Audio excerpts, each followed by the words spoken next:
किसान नेता गुरनाम सिंह चढ़ूनी ने किसानों और सरकार के बीच हुई बात को लेकर की पत्रकार वार्ता। कहा, जब तक तिलहन फसलों पर एमएसपी नहीं दी जाएगी तब तक किसानों का नहीं होगा, तब तक इस वार्ता का नहीं कोई फायदा। कुरुक्षेत्र की जाट धर्मशाला में आज भारतीय किसान यूनियन चढ़ूनी के राष्ट्रीय अध्यक्ष गुरनाम सिंह चढ़ूनी की ओर से पत्रकार वार्ता आयोजित की गई, जिसमें कल देर रात किसान संगठनों और केंद्रीय मंत्रियों की हुई बैठक में 5 फसलों को एमएसपी देने की बात तय हुई, लेकिन इसमें तिलहन की फसलों को नहीं जोड़ा गया है।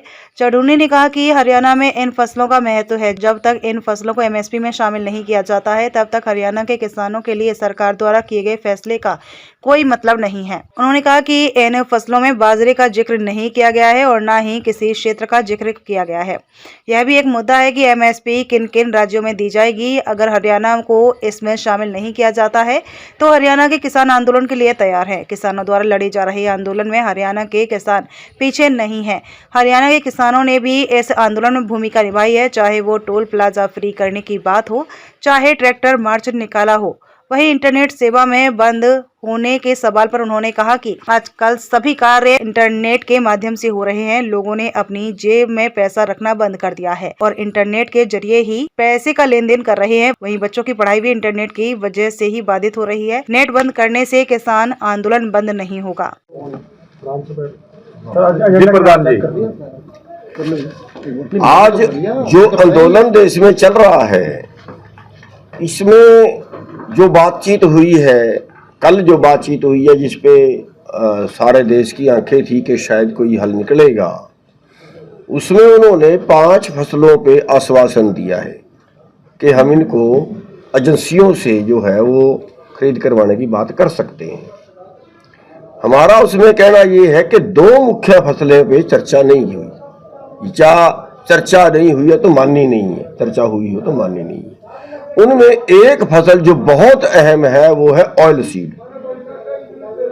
ऑयल सीड पे कोई चर्चा नहीं हुई है और ऑयल सीड बहुत भारी मात्रा में पैदा होता है, हरियाणा में भी, पंजाब में भी, बाकी पूरे देश में भी होता है। और ऑयल सीड की वजह से खाने वाले जो तेल हैं वो बाहर से बहुत बड़ी मात्रा में निर्यात होते हैं। मानिए करीब 1 लाख करोड़ का तो हर साल हो ही जाता है, जो अपने देश का पैसा दूसरे देश में जा रहा है। और दूसरा उसका नुकसान ये हुआ कि जो गेहूं का एरिया था वो बदल के सरसों के नीचे चला, वो जो सरसों का एरिया था वो बदल के गेहूं के नीचे चला गया। गेहूं का उत्पादन फालतू है और सरसों का उत्पादन कम हो गया है।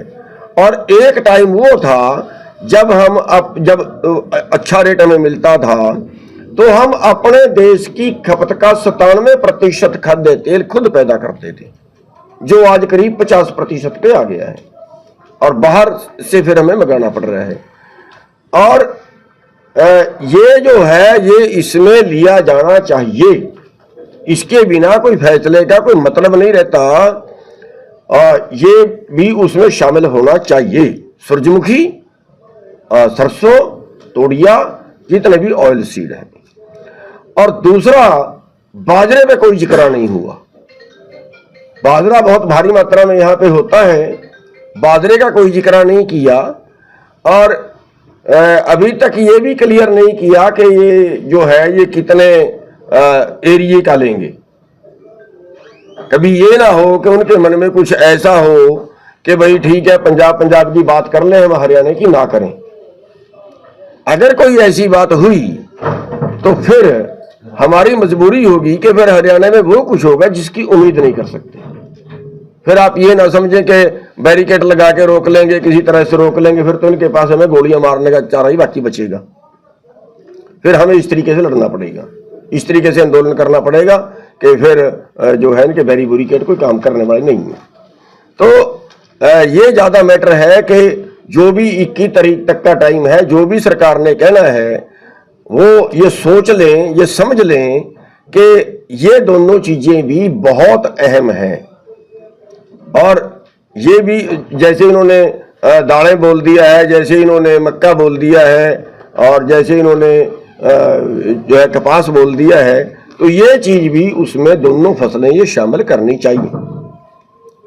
और अगर शामिल नहीं करते हैं तो फिर हमें दोबारा इसके बारे में सोचना पड़ेगा, क्योंकि ये हमारी अहम फसलें हैं जो हमारी नहीं बिकती हैं। आज आप देखिए आज बाजार में सरसों आ रही है और आज सरसों का रेट है 4,000 रुपये, 4,200 रुपये। MSP से 2,000 रुपये कम बिक रही है। 10 क्विंटल अगर एकड़ से निकली तो 20,000 का नुकसान हमें हो गया। तो ये बहुत अहम मुद्दा है और जिसपे जो सरकार नहीं जा रही है। और इसके आगे जो है जो हमने कल फैसला लिया है, अगर सरकार 21 तारीख तक नहीं मानती है तो फिर हरियाणा भी जो है वो इस आंदोलन में पूरी तरह से भाग लेगा, पूरी तरह से इसमें हम शामिल होंगे। तो जो संगठन जो है वहाँ बैठे हुए हैं, शांति बनाए हुए हैं, किसान नेट बंद किया हुआ प्रशासन ने, क्या कहेंगे? हाँ, दूसरा ये है कि जैसे नेट बंद किया हुआ, आजकल नेट पे कारोबार है और कारोबार यहाँ तक का है कि अब हमने जेब में पैसे रखने बंद कर दिया। हम लोगों ने, जो पढ़े लिखे लोग हैं, वो पेमेंट भी नेट से उससे करते हैं। और यहाँ तक हो रहा है कि जो बाहर के ट्रक हैं दूसरे स्टेटों के आए हुए, और बहुत से कई 100 ट्रक एक जगह पे खड़ा, उन बेचारे में पैसे मुक गए, खत्म हो गया, नेट चल नहीं रहा, वो मंगा भी नहीं सकते, वो पेमेंट भी नहीं किसी तरह से कर सकते। पूरा कारोबार नेट पे है, पढ़ाई नेट पे है। और मतलब ये नेट जो है वो तुरंत चालू कर देना चाहिए।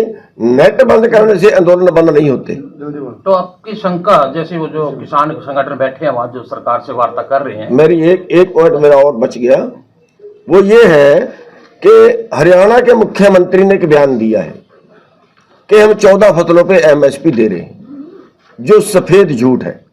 जो मैं आपके सामने उदाहरण बता रहा हूं कि आज हमारी सरसों 4,000 में बिक रही है। भावांतर के तहत जिन फसलों को लाया गया, बाजरा है 300 रुपये कम बिका है। आपके आंदोलन किया सूरजमुखी का भी इन्होंने भावांतर में ले आए और उसका 500 रुपये से 700 रुपये तक MSP से कम मिला है। दालें कोई MSP पे नहीं खरीदी जाती हैं। तो ये जो मुख्यमंत्री जी कह रहे हैं, गुमराह करने वाला बयान दे रहे हैं कि हरियाणा के अंदर हम 14 फसलें खरीद रहे हैं, तो हम जो है इसके लिए चिट्ठी भी सरकार को लिख रहे हैं, सरकार से जवाब भी मांग रहे हैं कि सरकार बताए कि कौन कौन सी फसलों को MSP पे खरीद रहे हैं। जिन 23 फसलों का MSP तय होता है उनमें से वो 14 खरीद रहे हैं, ऐसा उनका बयान था। कौन सी 14 खरीद रहे हैं, वो कितने प्रतिशत खरीद रहे हैं। मतलब जैसे बाजरा है वो कभी 25%, कभी 35%, यही हाल सरसों का है, यही हाल बाकी चीजों का है। उस पर कट लगा देते हैं, इस पे पोर्टल लागू कर दिया, इस पे अब आपका पोर्टल डबल चढ़ गया, अब आपका पोर्टल गलत हो गया, वो इस तरह से वो कर रहे हैं। मतलब उनमें भी कट लगा के वो खरीद रहे हैं और भाव अंतर के तहत उसकी भरपाई नहीं हो रही है। तो जो वो फसलें हैं वो सारी MSP के अंदर की जाए। अगर 21 तारीख को बात नहीं बनती तो आपकी आगे की रणनीति क्या रहेगी? नहीं, मुकदमे तो बाकी सारे ही हैं। जो पिछले साल जो फैसला किया था सूरजमुखी वाला, उसका जो मुकदमा दर्ज था वो भी अभी तक वापस नहीं लिया।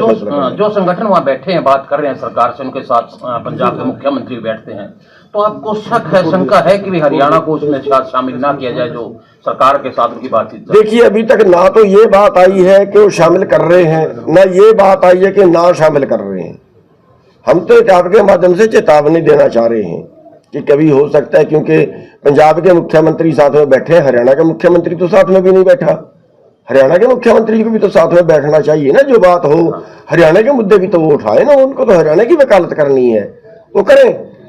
तो ये ना हो कि कहीं वो ऐसे कोई गुमराह कर दे, गोलमोल बात को कर दे कि हरियाणा शामिल ना हो। हमारा प्रेस कॉन्फ्रेंस करने का जो आज का मेन मकसद है वो ये है कि हरियाणा में भी वही चीज लागू हो जो पंजाब में हो।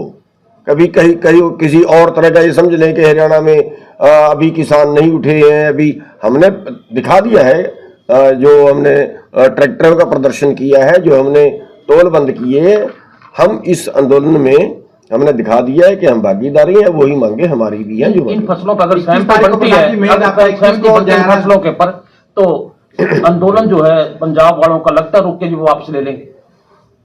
देखिए, ये तो उनको पता होगा कि लेंगे कि नहीं लेंगे, लेकिन हमारा कहने का मतलब ये है कि एक तो ये जो 2 फसलें नहीं ली गई हैं, ये बहुत ही अहम फसलें हैं।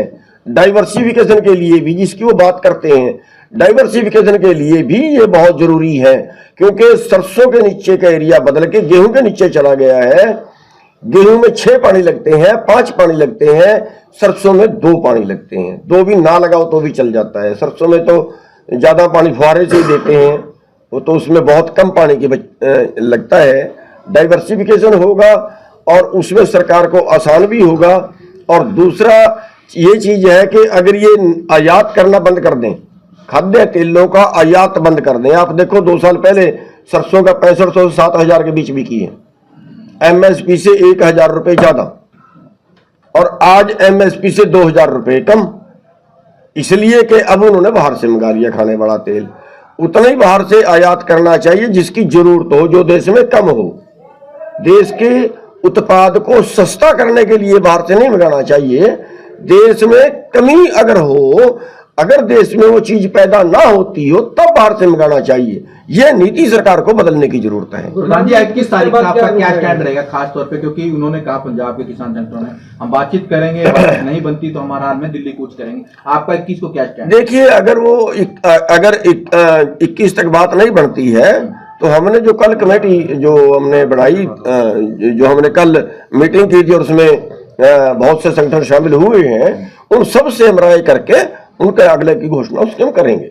प्रधान जी, जो आप जिन फसलों की बात आप कर रहे हो, अगर वो शामिल नहीं की जाती तो क्या फिर आप लोग आंदोलन करेंगे? देखिए, उसके लिए भी राय करेंगे, लेकिन फिलहाल तो हम उस सरकार की नॉलेज में जानना चाहते हैं कि सरसों तो बहुत बड़ी फसल है ना, सरसों ही शामिल नहीं की। दालें कितनी होती है यहाँ पे? दालें तो यहाँ पे बहुत कम, फॉर्मेलिटी है, दालें तो बहुत कम है। और दूसरा जो उन्होंने कहा है उसका कपास का क्षेत्र भी चलो ठीक है, लेकिन पंजाब में तो बहुत कम है। लेकिन दालें तो यहाँ है ही नहीं, उत्पादन बहुत कम है दालों का। तो जो मुख्य फसल है वो जो है वो सरसों, तोड़िया या सूरजमुखी जो ऑयल सीड है, ये बहुत बड़ी मुख्य फसल है जिसको छोड़ दिया गया उसमें। धान और गेहूं तो पहले इंक्लूड है जी। धान और गेहूं की बात करें तो वेट की नहीं, धान और गेहूं तो वो ये कह रहे हैं कि हम खरीद रहे हैं, धान और गेहूं हम खरीद रहे हैं। उनका ये कहना है कि इनके लिए एमएसपी में सारी फसल खरीद देंगे, ये तो पहले से ही खरीद रहे हैं, ये उनका कहना है। जो नहीं बिक रही है एमएसपी पे, वो दालें हैं, वो ऑयल सीड है, वो कपास है, बाजरा है, ये फसलें नहीं बिक रही है, जिनकी वजह से भारत के किसानों को हर साल करीब 4 लाख करोड़ का नुकसान होता है। जो सरकार एमएसपी पे नहीं खरीद रही है, केवल उसकी वजह से 4 लाख करोड़ का पर साल नुकसान होता है। एक रिपोर्ट आई थी पहले 2000 से लेके 2015 के बीच 45 लाख करोड़ रुपया किसानों को एमएसपी से कम मिला।